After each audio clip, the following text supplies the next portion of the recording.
എല്ലാവർക്കും സ്വാഗതം. ഈ റിവ്യൂ ഇഷ്ടപ്പെടുവാണെങ്കിൽ ഒന്ന് ലൈക്ക് ചെയ്തും സബ്സ്ക്രൈബ് ചെയ്തും സപ്പോർട്ട് ചെയ്യണേ. അപ്പോൾ നമ്മളെല്ലാവരും കണ്ടതാണ്, ജോലിക്കാരെല്ലാം അത്യാവശ്യം കള്ളത്തരമൊക്കെ ആ വീട്ടിൽ നടത്തുന്നുണ്ട്. പിന്നെ ഇങ്ങനെയുള്ള കാര്യങ്ങളിലൊന്നും സ്റ്റാൻലി ശ്രദ്ധിക്കാത്തതുകൊണ്ട് അവർക്ക് അത് ഭയങ്കര ഒരു സൗകര്യമായിരുന്നു. പക്ഷേ അലീന അങ്ങനെയല്ല. അലീന ഈ കാര്യങ്ങളെല്ലാം ശ്രദ്ധിക്കുന്നുണ്ട്, പലതും ചോദ്യം ചെയ്യുന്നുണ്ട്. അത് അവർക്ക് ഭയങ്കര അസ്വസ്ഥതയായിരുന്നു കേട്ടോ. അങ്ങനെയാണ് ഒരു ദിവസം അലീന അടുക്കളയിലേക്ക് വരുമ്പം അവിടെ തൂക്കാനും തുടയ്ക്കാനൊക്കെ ആയിട്ട് വരുന്ന സ്ത്രീയുടെ ഷോപ്പറിലേക്ക് വീട്ടിൽ മേടിച്ചു വെച്ചേക്കുന്ന സാധനങ്ങളെല്ലാം, കവറിൽ മേടിച്ചു വെച്ചേക്കുന്ന പഞ്ചസാര, അരി, അങ്ങനെയുള്ള സാധനങ്ങളെല്ലാം എടുത്തു വെച്ച് കൊടുക്കുന്ന പൗലോസിനെ കാണുന്നത്. അന്നേരം അലീന ചോദിക്കും, ഇതെന്തിനാ ഇങ്ങനെ കൊടുത്തു വിടുന്നത് എന്ന് ചോദിക്കുമ്പോൾ, എന്നത്തെയും പോലെ തന്നെ അതുങ്ങൾ പാവങ്ങളാണ്, അതുകൊണ്ടാണ്, പിന്നെ ഇവിടെ മിച്ചം വരുന്ന സാധനങ്ങളൊക്കെ കൊടുക്കുന്നുള്ളൂ എന്നുള്ള എക്സ്ക്യൂസ് പറയുന്നു. പക്ഷേ അലീന സമ്മതിക്കുന്നില്ല. അലീന പറയുന്നുണ്ട്, ആ സഞ്ചിയിൽ എടുത്തു വെച്ച സാധനങ്ങളൊക്കെ പൗലോസ് ഏട്ടൻ തന്നെ തിരിച്ചെടുത്ത് വെക്കാൻ പറയുന്നു. അന്നേരം പൗലോസ് പറയുവാണ്, അതൊന്നും പറ്റിയല്ല കുഞ്ഞെ, അതിന് വേറെ ആളെ നോക്കുന്നത്. അന്നേരം അലീന ഇച്ചിരി കടുപ്പിച്ച് പറയുവാണ്, ആ സഞ്ചിയിൽ എടുത്തു വെച്ച സാധനങ്ങളൊക്കെ തിരിച്ചു വെച്ചതിന് ശേഷം മാത്രം ഔസേപ്പേട്ടൻ ഇനി ഈ അടുക്കളയിൽ ജോലി ചെയ്താൽ മതിയെന്ന്. അന്നേരം അലീനയുടെ സംസാരമൊക്കെ കേട്ടിട്ട് വല്യപ്പച്ചൻ അങ്ങോട്ട് വരുന്നുണ്ട്. അപ്പച്ചൻ ഈ കാര്യം അറിഞ്ഞു കഴിയുമ്പം പൗലോസിനോട് ചോദിക്കുന്നുണ്ട്, നീ കാണിക്കുന്ന തെമ്മാടിത്തരമല്ലേടാ, ഇങ്ങനെ എന്തെങ്കിലും ചെയ്യണമെങ്കിൽ തന്നെ അത് സ്റ്റാൻലിയോട് ചോദിച്ചിട്ട് വേണ്ടേ, നിൻ്റെ ഇഷ്ടത്തിനാണോ ചെയ്യുന്നത് എന്നൊക്കെ ചോദിക്കുന്നുണ്ട്.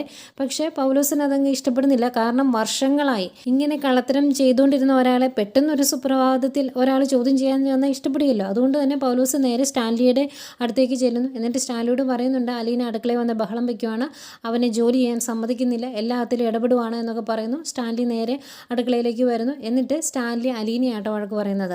അലീനയോട് പറയുവാണ്, ഇങ്ങനെയുള്ള കാര്യങ്ങളിലൊന്നും നീ ഇടപെടണ്ട, അടുക്കളയിലെ കാര്യങ്ങളൊക്കെ പൗലോസ് നോക്കിക്കോളും, എന്തെങ്കിലും വേണമെങ്കിൽ പറഞ്ഞാൽ മതി, അവൻ ഉണ്ടാക്കി തരും, അത് കഴിച്ചാൽ മതി എന്നൊക്കെ ഇപ്പം ഇങ്ങനെ പറയുമ്പം അലീന പറയുന്നുണ്ട്, അത് പറ്റത്തില്ല എന്ന്. ഇങ്ങനെ സാധനങ്ങൾ വെറുതെ പാഴാക്കാനും ഇങ്ങനെ പപ്പയുടെ പൈസ പാഴില്ലാതെ കളയാനും ഞാൻ സമ്മതിക്കത്തില്ല എന്ന് തന്നെ പറയുന്നു. അത് സ്റ്റാൻലിക്ക് ഭയങ്കരമായിട്ട് ദേഷ്യം വന്നു. സ്റ്റാൻലി ദേഷ്യപ്പെട്ടു പോവേ. അത് കഴിയുമ്പോഴത്തേക്കും അലീനയും അവിടെ നിന്ന് ഇറങ്ങി പോകുന്നു. അലീനയ്ക്ക് ഭയങ്കര വിഷമമായി. വലിയപ്പച്ചൻ സമാധാനിപ്പിക്കുന്നൊക്കെ ഉണ്ട്, സാരമില്ല എന്നൊക്കെ പറഞ്ഞ്. പക്ഷേ ഇതിന് ശേഷം ഇതിനൊരു തീരുമാനമാകാതെ ഭക്ഷണം കഴിക്കില്ല എന്നൊരു തീരുമാനത്തിലേക്ക് എത്തുവാണ് അലീന ഭക്ഷണം കഴിക്കാൻ ചെല്ലുന്നില്ല. അന്നേരം കാര്യങ്ങൾ ഈ രീതിയിൽ മുന്നോട്ട് പോയാൽ പ്രശ്നമാകും എന്ന് തോന്നുന്ന പൗലോസും അതുപോലെ വിനോദും ആൻ്റപ്പനും എല്ലാവരോടും തീരുമാനം എടുക്കുവാണ്, ഇനി എന്തെങ്കിലും പ്രശ്നം ഉണ്ടായാൽ തന്നെ നമുക്ക് ആർക്കും അലീനയെ സപ്പോർട്ട് ചെയ്യേണ്ട, നമ്മൾ ഒരുമിച്ച് നിൽക്കണമെന്ന്.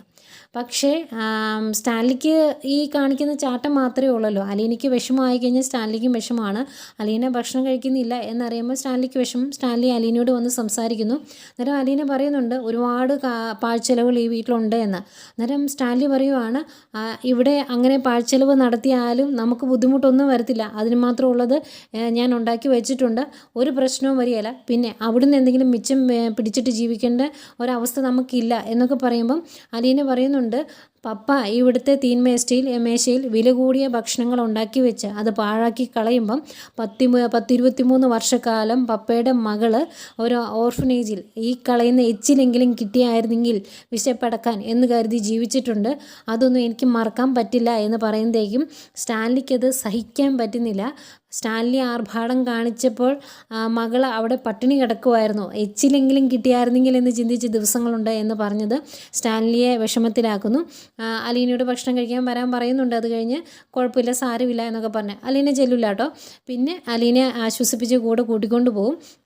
എന്നിട്ട് പൗലോസിനെ വിളിച്ചിട്ട് പറയുന്നുണ്ട്, ഇതെൻ്റെ മകളാണ്, ഇനി ഇവളാണ് ഈ അടുക്കളയിൽ ഏത് രീതിയിൽ കാര്യങ്ങൾ ചെയ്യണമെന്ന് തീരുമാനിക്കുന്നത്, അതുകൊണ്ട് ഇവൾ പറയുന്നതനുസരിച്ച് ഇനി കാര്യങ്ങൾ ചെയ്താൽ മതി എന്ന് പറയുന്നു.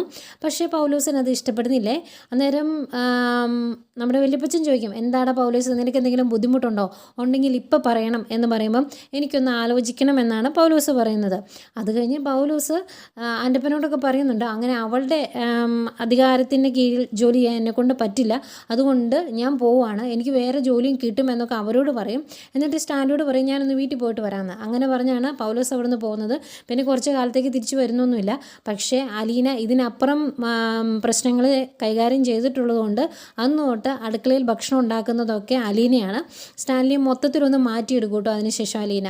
ഏതായാലും ഈ സംഭവങ്ങൾ ശേഷം അലീന ഈ കാര്യങ്ങളെല്ലാം തുറന്നു പറഞ്ഞതിന് ശേഷം സ്റ്റാൻലിക്ക് ഭയങ്കര സങ്കടമാണ്. സ്റ്റാൻലി വൈകിട്ട് മദ്യപിക്കും, എന്നത്തെയും പോലെയല്ല, നന്നായിട്ട് മദ്യപിക്കും ബോധമില്ലാത്തതുപോലെ.